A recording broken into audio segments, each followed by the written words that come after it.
Hey there, Emma. I need to have a little talk with you about your conduct around the office.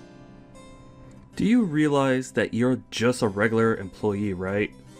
You're not a supervisor or a manager or anything like that. And yet, I've heard that you were chastising my daughter earlier today. No, I'm just curious what made you think that it was appropriate for someone in your position to go and do something like that. Hello, Mr. Sharp. I take it that you're talking to me about the conversation that I had with your daughter Lily earlier today, yes? Well, the thing is that she has been showing up to work almost an hour late every day for several weeks now.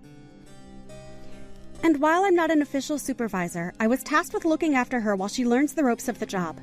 So I was only trying to help her understand the importance of being at work on time. I wasn't trying to chastise or bully her, but I thought that she should know it wasn't okay to do that. In fact, I'm glad that you're reaching out to me about this. I was hoping that you could talk to her about this problem as well. What in the world are you talking about? You have got a lot of nerve even trying to talk to me, your boss, in that way. I'm sorry, did I say something wrong? I really wasn't trying to step on anyone's toes. It's just that I was told to show her the ropes. And now my daughter is absolutely furious.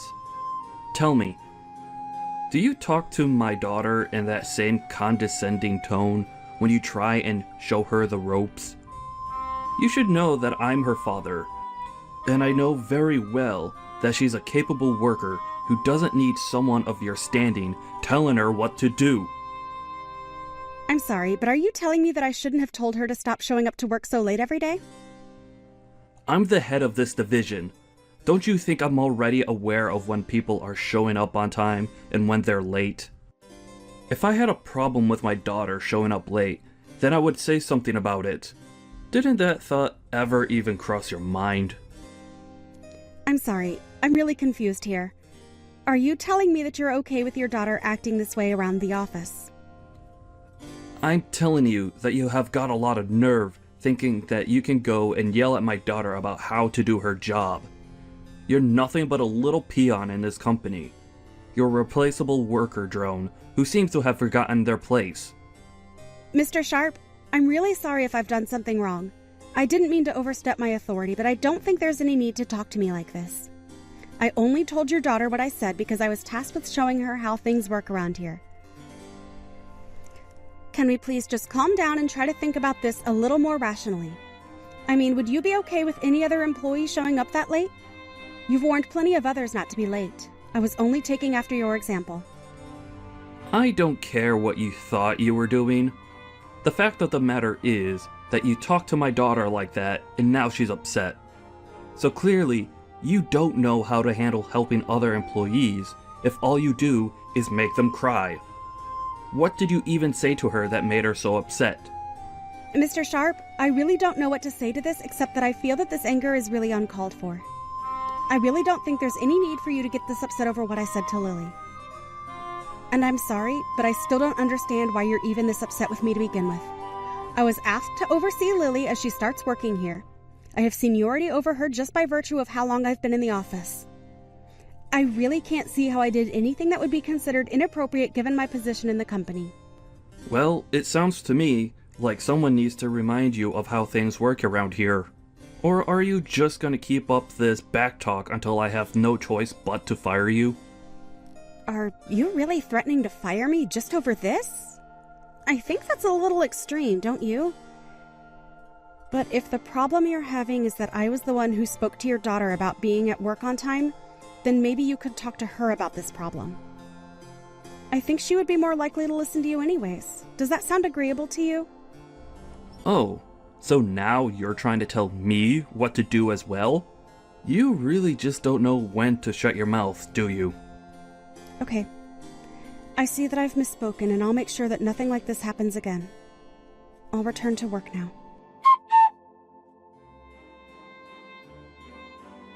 How many times am I going to have this same talk with you? Huh? Well, last time was just that. As of today, you are fired from this job. Mr. Sharp, are you really going to fire me like this? Because if you're serious, then I suppose I'll have no alternative but to leave. But you do realize that you're doing this all because I'm gently informing your daughter of how to act in the office.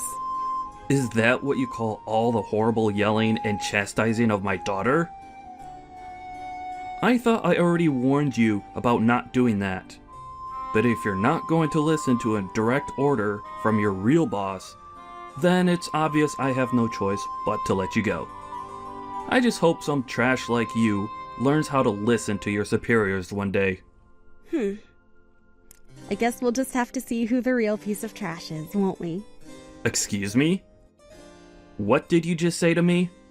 You think that just because I'm firing you means that you could talk to me however you want? I'm just saying that your daughter shows up to work late every single day. She never does any actual work when she's here, and I've only ever seen her on the phone. Are you really going to try and tell me that this isn't an employee in need of a talking to by someone? I'm telling you that you've no right to be lecturing my daughter over every little tiny mistake she might happen to make while working here. It's not your place, and you need to learn some respect. You don't get to talk to people however you want just because you've worked here longer than them. I suppose we'll just have to agree to disagree on what the actual situation is. But if you want my opinion, you're being far too easy on Lily. And it seems to me like it might also be your fault why your daughter is seemingly incapable of changing her ways. So now you're gonna try and blame all the problems you have with my daughter on me? I really don't think I've ever had to deal with such an uppity employee before. You know, your daughter actually told me the last time we talked that she was sick and tired of dealing with me and that she would have me fired. And now here you are, firing me. So I have to ask, is this because your daughter came to you and asked you to do this?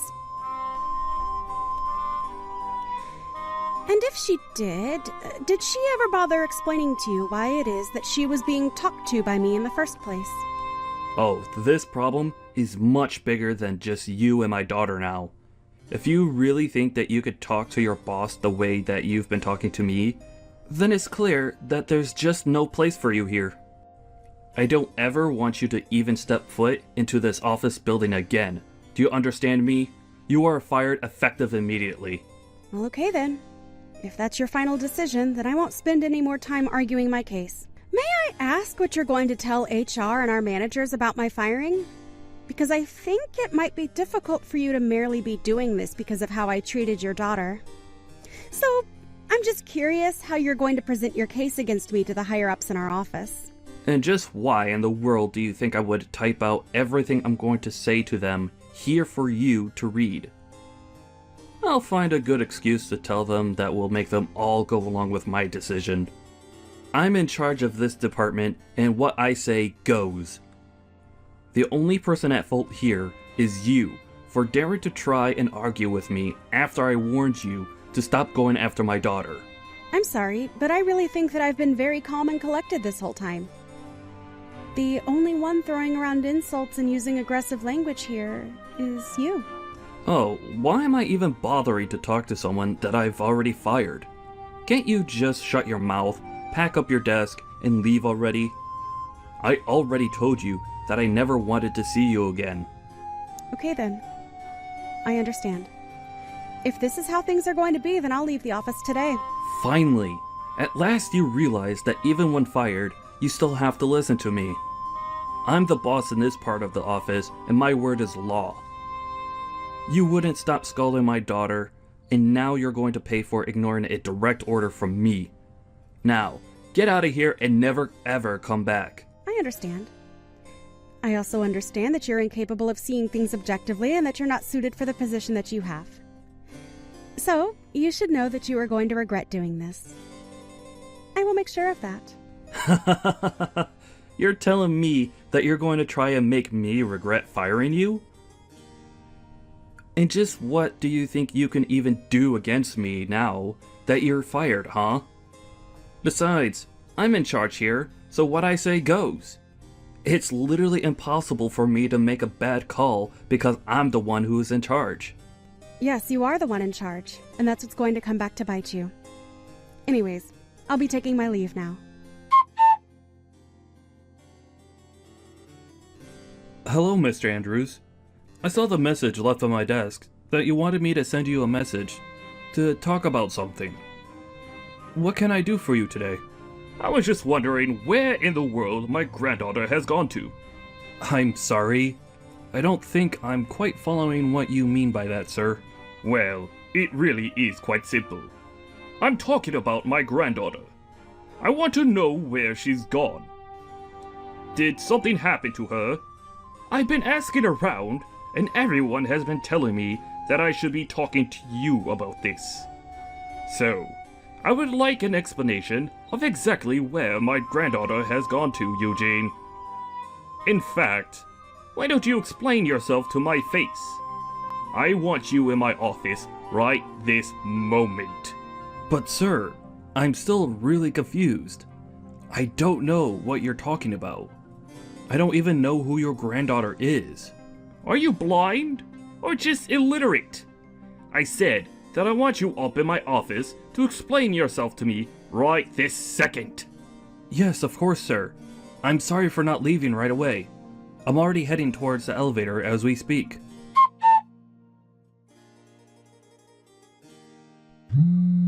What do you want now? You've already fired me and I've already left the building. If I didn't leave anything there, I don't know what we could possibly have to talk about. Emma, this isn't about you being fired. Well, it kinda is. Look, I just wanted to say that I'm very sorry about the way I treated you the other day. I may have overdone things just a little bit. I was hoping that we might be able to talk in person a little bit. Do you have some time where we could meet up to do so? Well, someone's attitude seems to have changed quite a bit now, hasn't it? Did something happen to bring about this change of heart? Again, I would just like to profusely apologize for the way that I was talking to you the other day. And I would also like to take this chance to invite you back to your position in our company. I had no idea that you were the granddaughter of the head of the company. Oh, I see. This is all because you finally figured out who I really am. Is that it? Please, you have to come back to work for us.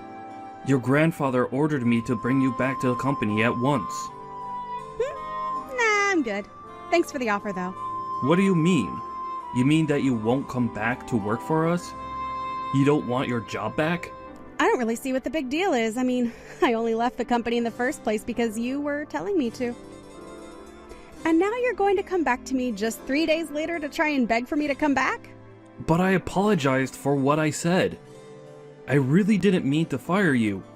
It was all just one big mistake. You have to forgive me.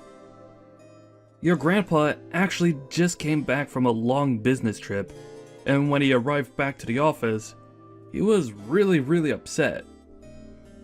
He demanded that I go into his office, and he started yelling at me, asking about where you were and where you had gone to.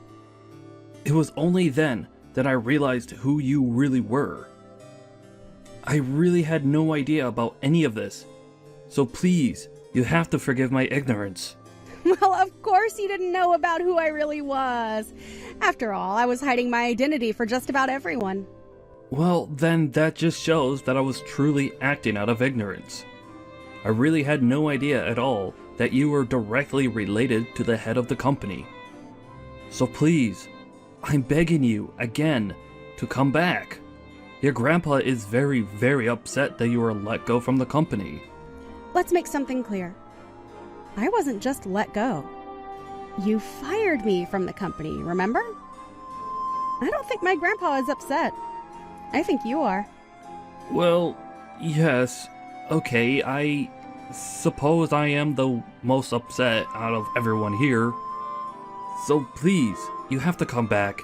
I'm begging you. I'm sorry, but I've already given you my answer, and it's not going to change. I won't be going back to work there. You can go back all you want, but the fact of the matter is that I was fired. I can't just go back. I'll have that you were fired erased completely from your record. It won't show that as having happened at all. There's no reason why you shouldn't be able to return. We can pretend like nothing ever happened at all, and you can just go back to your old position. Not only that, but if you come back, I'll apologize to you in front of the whole staff. I'll even talk to my daughter and make sure she knows that she needs to work just like everyone else does. So you mean to tell me that you could have done that this whole time, but you're only choosing to do so now? You know, if you had just done that from the start, then you wouldn't be in trouble like you are right now. But like I said, it's too late to try and change things now, so why don't you just give up already? Please, you have to come back. I'm begging you. Please don't say no to this. If the company president finds out the truth about how and why you were let go, then things are going to get really bad for me. Well, yes. I suppose if my grandpa knew how you were treating his staff, he would get quite upset. And you should also know that I'm his favorite granddaughter. Of course, even when I started here, he warned me that I wouldn't be given special treatment just because of that. You have to believe me when I say that I really had no idea about any of that at all. I'm terribly sorry for the mix-up. You really don't have to apologize to me anymore, you know. I already told you that it's not going to change anything. If anything, the company would be better off losing you and your no-good, lazy daughter. You don't need to talk about my daughter like that. But why shouldn't I when it's the truth? Of course, you're not better than she is when it comes to the way you both treat people. Please, don't you think you're being just a little too harsh right now? I know that you're the CEO's granddaughter, but still. I'm only giving you my honest opinion about the two of you. And I know that if my grandpa knew the truth about the two of you, that he would fire you both on the spot. And he knows how to pull enough strings to make sure that you never work in this industry again. He wouldn't really do that, would he? I mean, I've been working for this company for almost 30 years. He wouldn't take all that away, would he? 30 years is nothing compared to the decades of life that my grandpa has put into this company. Of course, I didn't mean to imply otherwise. But that's just another reason why my grandpa has so much sway in the business. You might want to kiss the chances of you ever getting this high of a position in a company like this ever again. Please don't do this. Surely we can work something out. You have to understand that I'm a father. I have a family to take care of. That excuse might have worked on me if not for the fact that you clearly haven't raised your daughter right at all. And when she started working here, she was like the spitting image of you and all her awful attitude. I hid who my family was so that I could be treated equally in the office. You were encouraging your daughter to act however she wanted because of who she was. Please, you really do have this all wrong. If I had only known who your grandpa was, then I would have never talked to you the way that I did. You have to know that I would have never said the things that I did. I would have never done any of this at all. I'm so sorry for everything. So I'm begging you, one more time, please come back. And I am telling you the same answer one more time. Not going to happen. Please, I'm asking as your supervisor to come back and work for us again. You aren't actually going to turn down a request from your superior, are you? You still think you're my superior? How can that be when I don't even work for you anymore? The moment you fired me, you lost any power or influence you had over my life. But, please, just do as I say this one time. That's all I need. You really expect me to just act like nothing happened between us at all? That's ridiculous and unrealistic. I really don't have time to carry on with this stupid conversation any longer. But if you don't come back, then I'm going to be in serious trouble. Don't you get that? If you don't come back, then both Lily and I might end up getting fired because of this. You have to come back and save us. You'll get your job back too. Everyone is going to win if you do this. You're acting as if I would have anything real to gain by helping you. But you're only asking that I come back to save your own skin. You were the one that fired me, and now you will have to live with that decision. I told you from the very start that you were being unreasonable and that you'd regret this. Now, if this is all that you have to say to me, I would appreciate it if you just left me alone instead. Please don't do this, Emma. I'm begging you. You have to come back. You have to save us. I'll even make Lily apologize to you.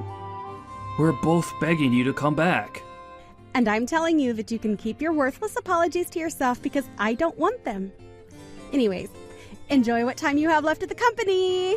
I may be fired, but at least I'll be taking the two of you on my way out. And good luck ever trying to find a job for you or your daughter in this town again. After that, Emma went to her grandfather and revealed all. Upon learning the truth of why his daughter wasn't showing up for work, Mr. Andrews was furious and fired Mr. Sharp and his daughter right away. He told them that their names are going to be blacklisted and that no company in this industry would ever hire them again. Mr. Andrews approached Emma and offered her a position as the head of a new subsidiary being opened by the company. Emma agreed to come back as the head of the new company and was quickly being praised by her employers for her shrewd decision-making and empathy towards her employees. Mr. Sharp wasn't able to find a decent job after being fired, and even his wife ended up leaving him. In his mid-50s and jobless, Mr. Sharp and Lily had no choice but to take on several part-time jobs just to try and make ends meet.